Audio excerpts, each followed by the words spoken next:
So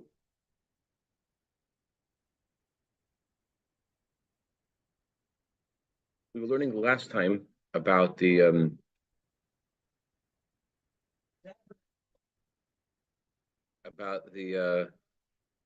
meaning of what Torah is, and the Torah describes itself as Mishal Kadmoni, a parable for the one who came before. And there are two layers of meaning to that sentence. One of them is that although we learn the Torah about very physical things, but the Torah has also a spiritual meaning too. It's not just a physical thing. And that's why the Talmud says that they're arguing about various things that in heaven that don't exist in heaven.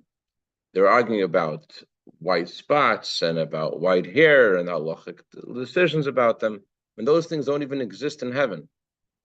And the answer is that how could they talk about those things? It's because they do exist in heaven in some sort of spiritual form. That's why the Torah is called a parable for the one who came before, because whenever you study something in Torah, and you study it intricately in the Talmud, every page in Talmud, every question in Talmud, every answer in Talmud isn't just a physical discussion, it's also a spiritual one. That's why it's called a parable. It's not just a physical thing, it has a spiritual counterpart as well. And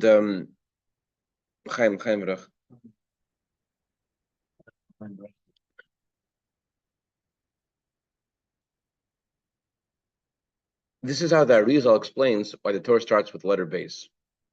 Because the Torah has the way we are learning the Torah in a physical way, and there's the way the Torah is studied in higher worlds as well.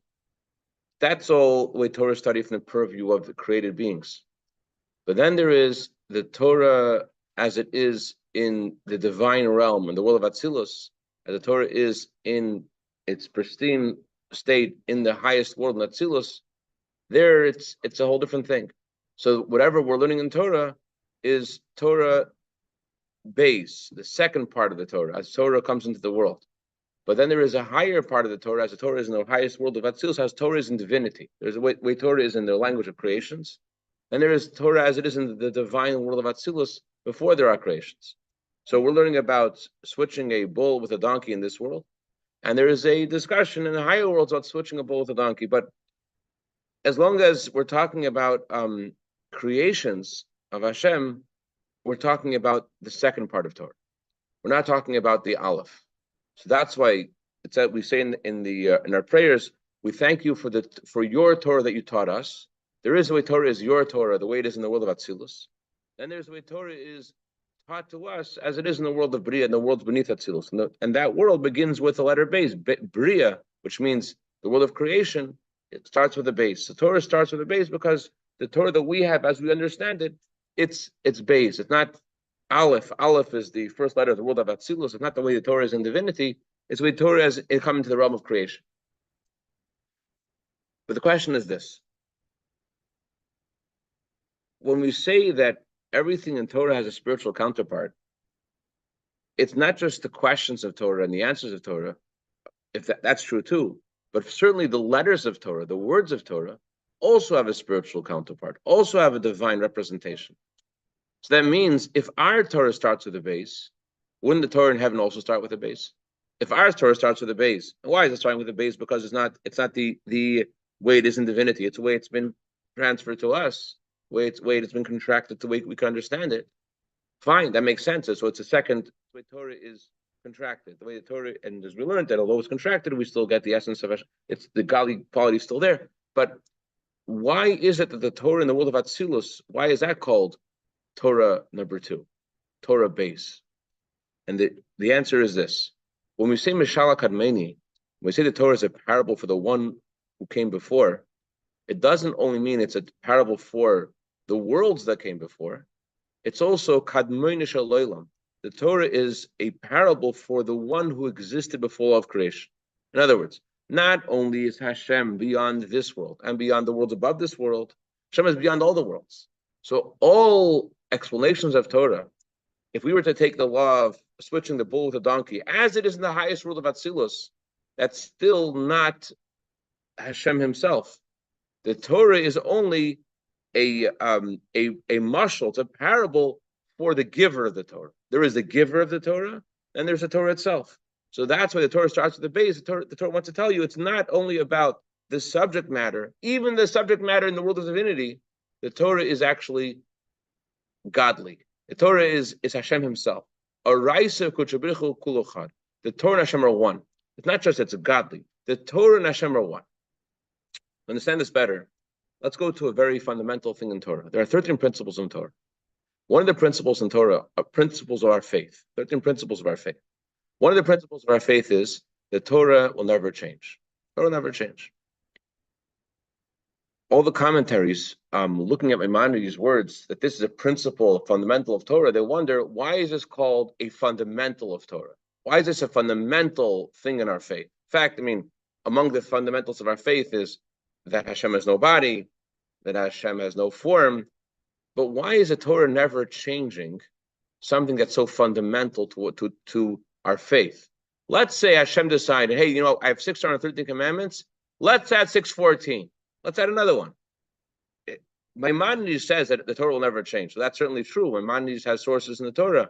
The words of Hashem last forever. So Maimonides knows the Torah will never change. But why does that make it a fundamental in our faith? Why does that make it part of what Judaism is about? There are things which are true, but that just because they're true doesn't make them fundamentals of faith. For example, it says in the Talmud that there are 7 rakim, 7, if you will, 7 skies, 7 levels of sky. And the Talmud describes what each level of sky, what each level of heaven has. Let's say someone never heard of this.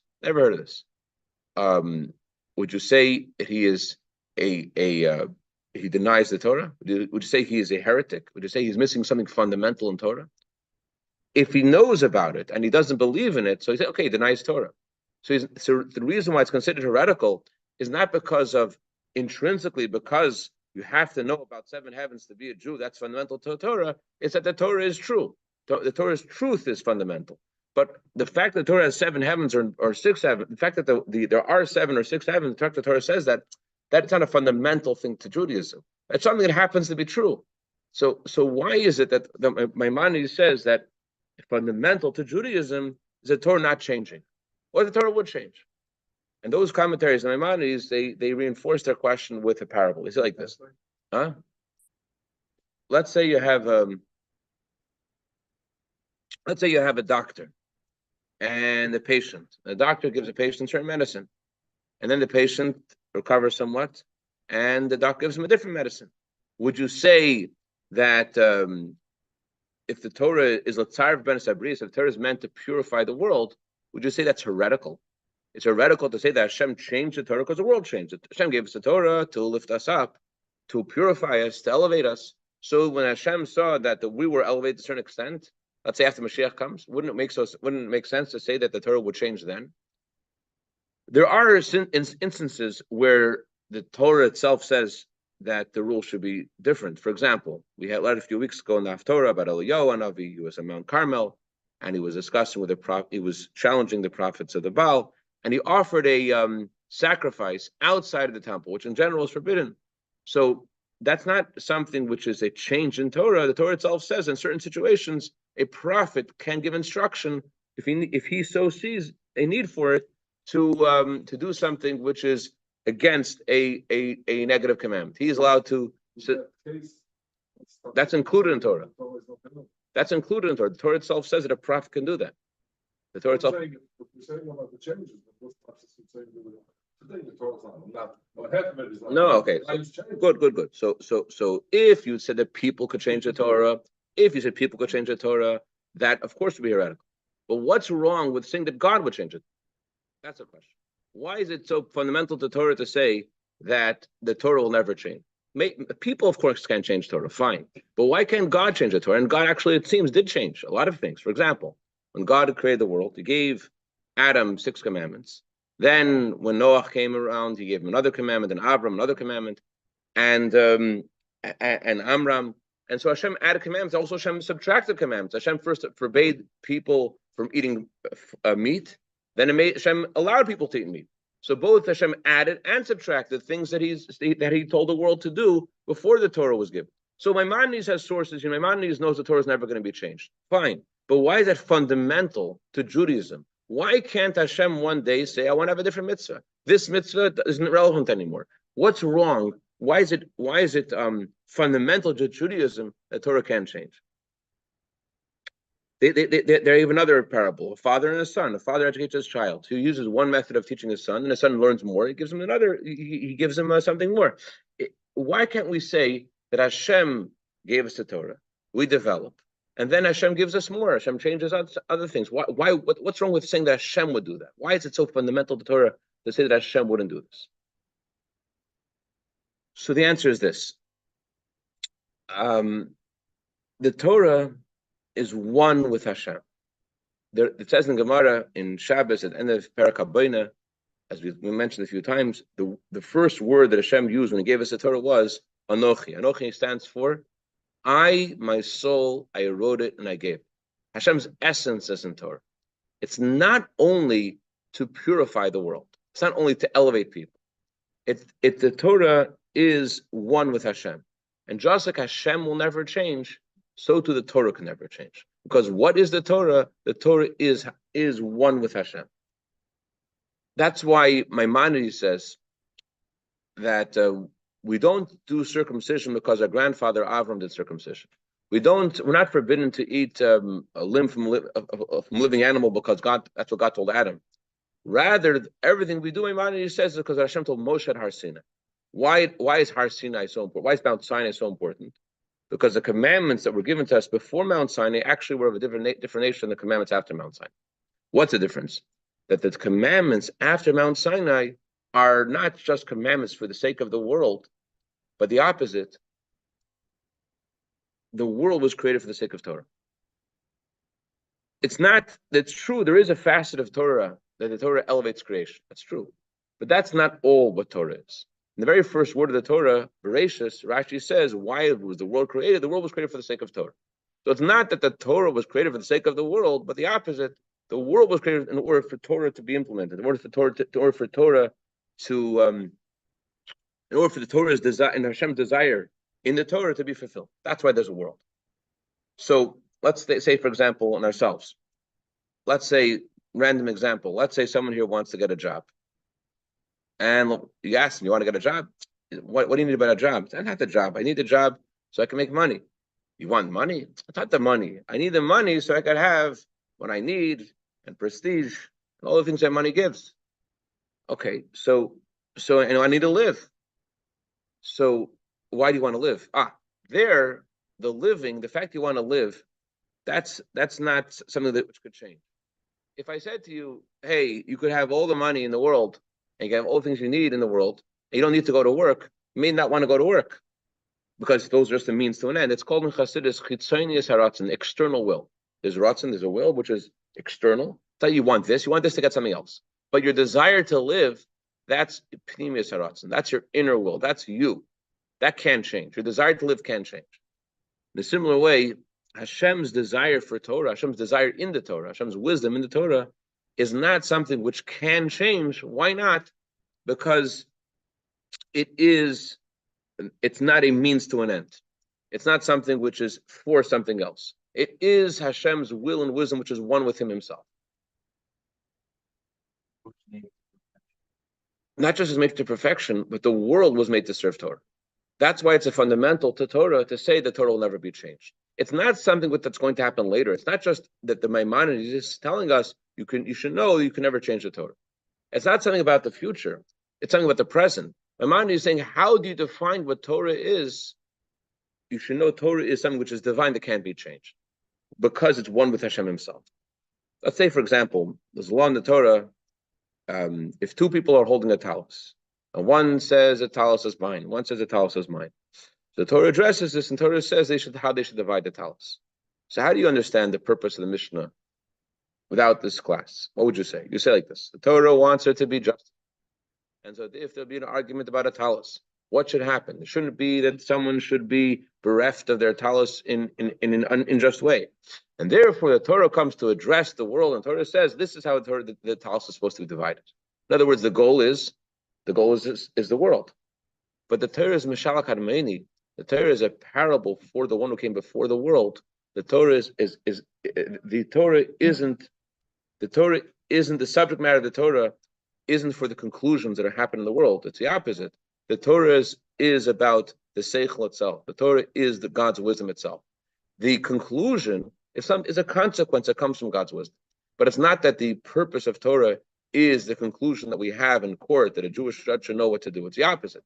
First of all, the Torah is Hashem's wisdom, and Hashem's wisdom which can never be changed because it's one with Him. And then there's an application of how we apply it in this world. But it's not that that's what Torah is about. Does that make sense so far? Any questions so far?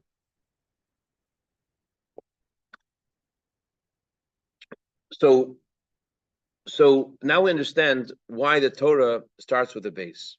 It starts with a base because even the Torah, as it's learned in Atzilus, even the Torah is learned in the highest world, it's not really what Torah really is about.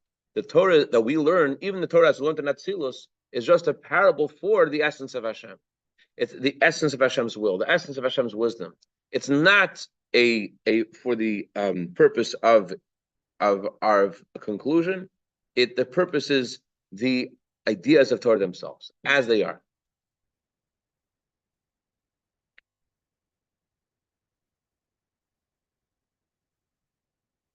And that's why the laws before the Torah was given, they were for the creation, therefore they could change. But the laws of the Torah after the Torah was given, those are laws of Torah. Those are Hashem's will and wisdom. Those laws are impossible to change because those laws are immutable because Hashem is immutable. The Torah is Hashem's will. Torah is Hashem's wisdom. That's all I wanted to share today. Any questions or comments before we break for today?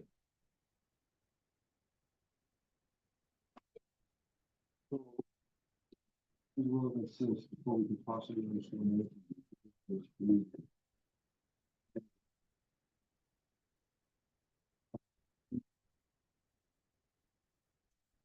Let's learn this mission that I mentioned in the higher worlds for a second. What's the mission talking about? Baal Shem Tov says two people holding the talus means this. You know, Dr. Bressman, that there's somebody that they'll do tshuva, they will be inspired to Judaism if I speak to them. You don't have such a rapport with them. If I speak to them, if I speak to Reuven will do tshuva. So you come over to me and say, you got to speak to Reuven. Reuven has something going on, you got to talk to Reuven, and you have to have a heart-to-heart with him. Okay, I listen to you, Dr. Bressman, I speak to Reuven. Reuven is back on track. Reuven's doing okay. Question is, who gets the credit for the mitzvah? So the Torah says it's two people holding on to a talus.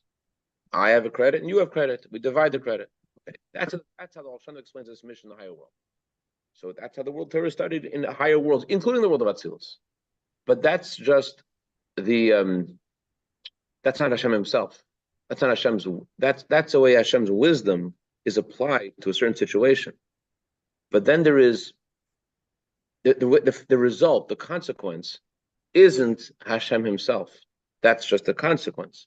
All that we study in Torah is not the giver of the Torah. The Aleph of Torah is the giver of Torah. When we study Torah, the language of the Zohar, it's a stapus ruach baruch. It's about cleaving spirit to spirit. It's not about the subject matter. Let me tell you one more story. I think I'll bring it home. There was a chassid during World War II who was living in some place where there weren't any Jewish books. All there was a geniza. It was a place where people left shemus. People left, different papers of Torah. And this guy, he made a book out of it. He took one page from chapter 22 in Tanya, one page from the Kudatera, and he stapled them together, or he put them together somehow. And someone looks at him like reading his book. Page 1, chapter 3 of Tanya. Page 2, the chapter 5 of the Geras HaKodesh. What does the guy do? What are you reading? I'm learning the light of Chassidus. I'm learning the light of it. So that's I think where we want to go with this subject. The Torah is Meshal Kanmeni. Before we learned the class, how do we understand Meshal Kanmeni? We learned that the Torah is a parable for higher worlds. Now we're seeing even the highest of worlds. The Torah is before the world. Hashem is before the world. The Torah is a parable for the one who preceded the world. The Torah is about the giver of the Torah. And that's why it cannot be changed. It's the fact that it can't be changed is that's a characteristic of what Torah is. The Torah is Hashem. Torah is one with Him. When we study Torah, it's about intimacy. It's not just about there's an application. If we have an application of the talus in this world, an application of a mitzvah, two souls arguing over a mitzvah. Those applications of Torah. What is Torah? Torah is the wisdom of Hashem. Looking at the moment, physical. And you're working in the soul, not the sun, but working Yes, all the time. yes. After that, over miracle, certainly. Plagues. Yeah, here today's.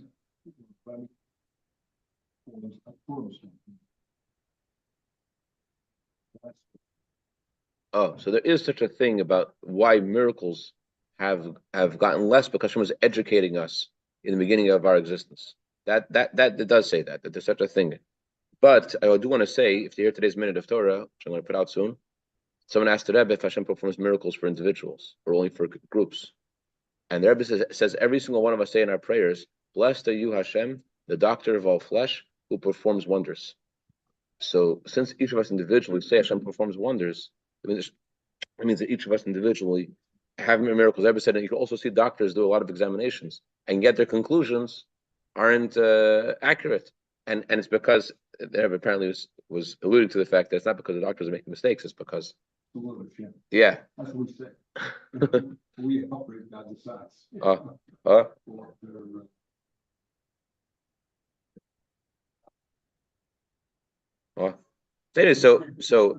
So there is something about the frequency of miracles, but I do want to tell you that the miracles, the Rebbe said miracles happen today to individuals, especially in regards to diseases which are within the body, internal diseases, and especially lately, and especially so miracles. So there is such a thing about Hashem educating us in the infancy of our nationhood, but then there's something else about the Torah's will and wisdom, Hashem's will and wisdom, which is immutable.